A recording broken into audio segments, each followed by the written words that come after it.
This episode of the Cowboys Report is sponsored by RexMD. Get up to 90% off and only pay $2 per dosage at rexmd.com/chat. Leader in men's online wellness. We appreciate RexMD sponsoring today's show.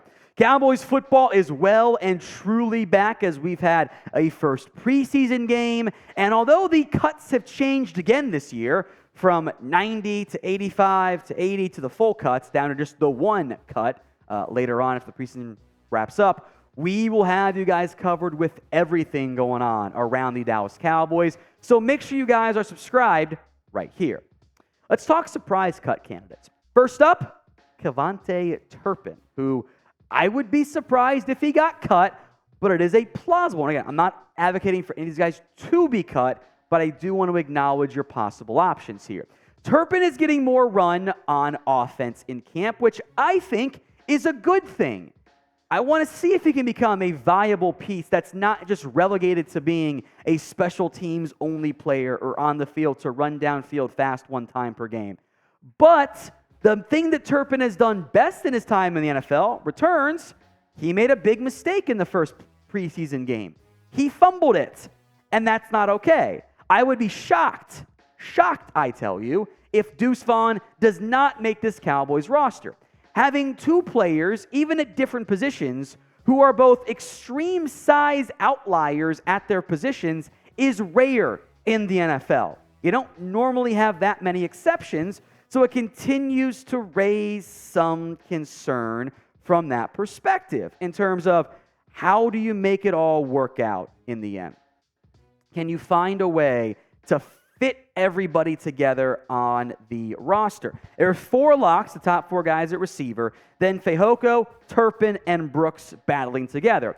I would keep Turpin and Brooks myself, but if the Cowboys think Deuce Vaughn can handle your return duties, which I'm not sure he can, and knowing that the NFL has changed the return rules to make it less impactful than what it was last year, the value of Turpin isn't nearly as important. So if Deuce Vaughn, who's not getting cut, can handle the job and frees up a spot elsewhere, I still wouldn't do it, but I do want to acknowledge that as a potential possibility for this Cowboys team when it comes to their roster construction. So will KaVontae Turpin make the Cowboys roster? Y for yes, N for no.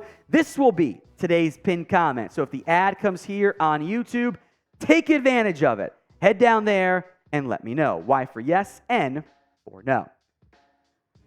Dante Fowler is next up here. He's a good player. Don't get me wrong. We're starting off with some of the bigger names who are good players and will be bigger surprises here.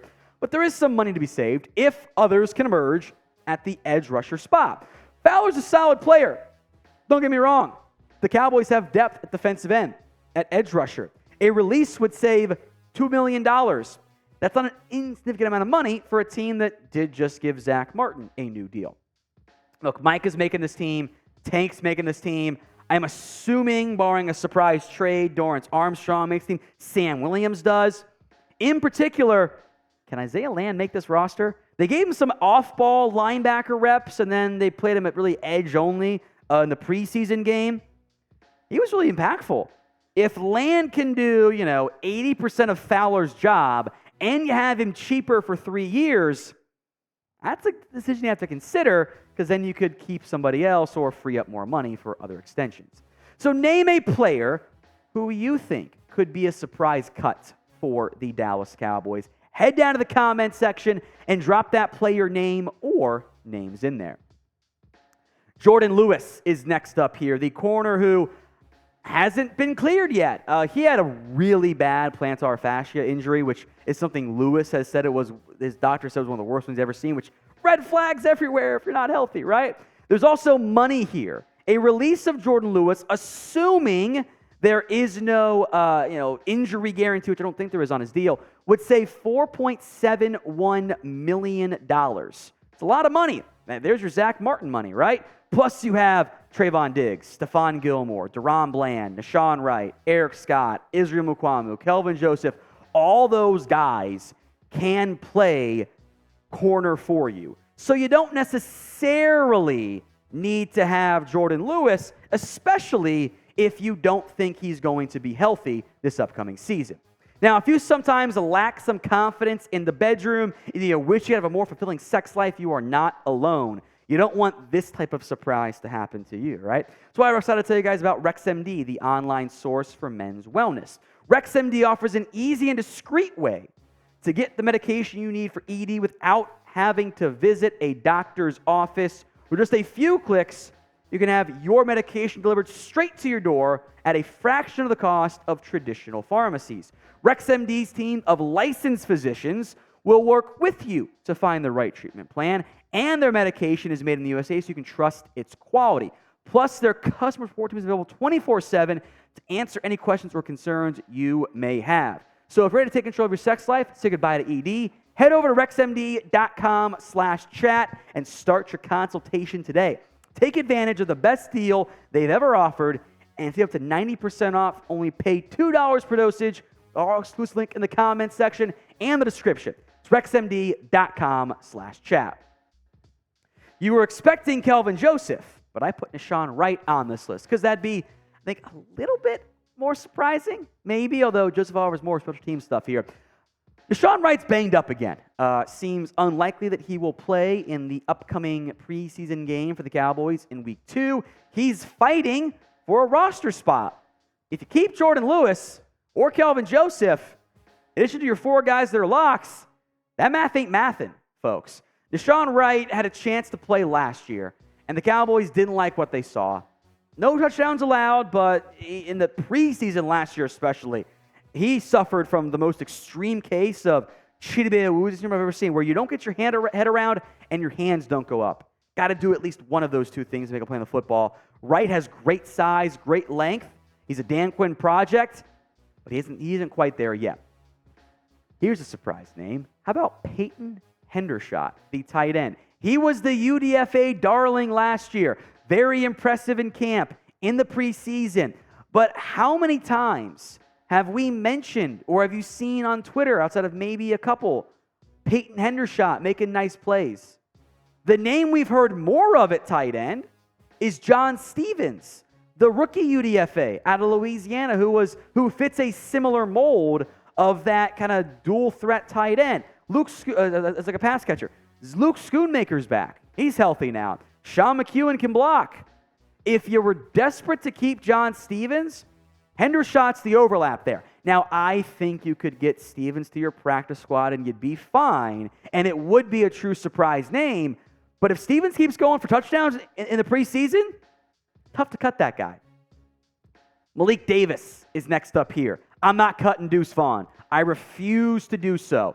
Based on the first preseason game weighing the most, I think Rico Dowdle had a better performance even despite the fumble. I was pretty whelmed by Malik Davis. 2 more games to go, and there are plenty of things to like about Malik Davis. I thought Dowdle Vaughn outplayed him, though, in that first preseason game. And I do think, by the way, if you were to cut Malik Davis, that you'd be able to get him back to your practice squad. Remember, folks, even if it's RB3 for your team, probably means they're RB4 for a team as well. You are able to get about 98% of the dudes you're worried about to your practice squad, or 90% of your guys to the practice squad. So don't freak out too much there. But I would rank Davis 3rd right now, knowing that it's going to change all throughout the preseason.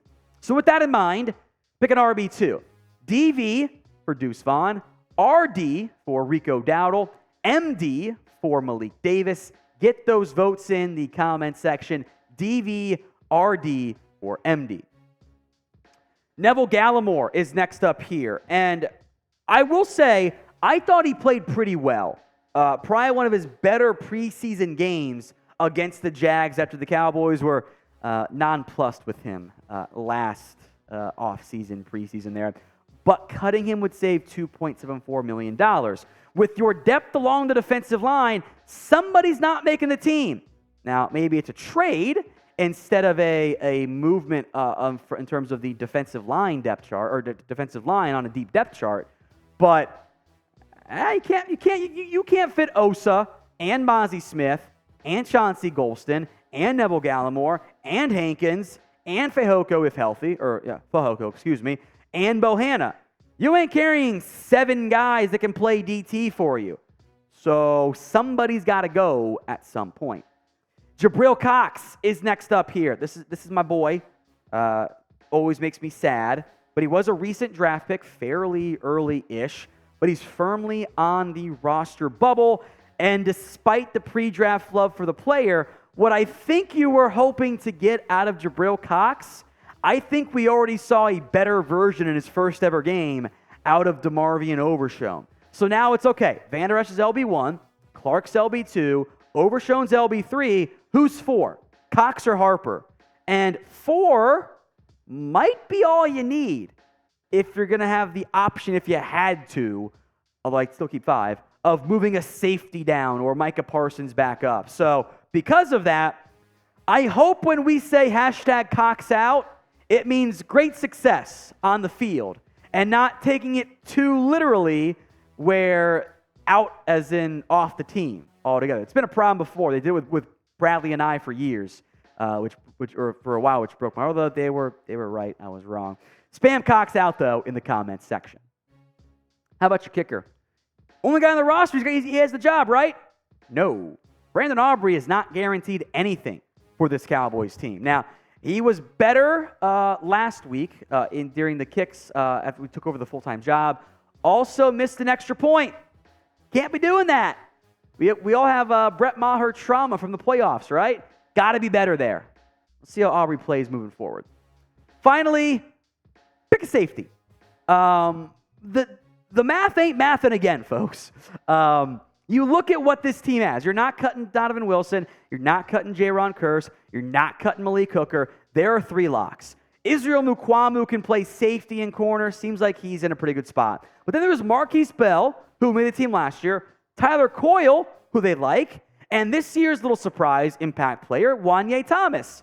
You ain't carrying 7 safeties. So somebody good who maybe you might actually be a bit worried about getting poached is not going to make your 53-man roster, again, knock on wood, barring more injuries. So all of that is worth monitoring moving forward.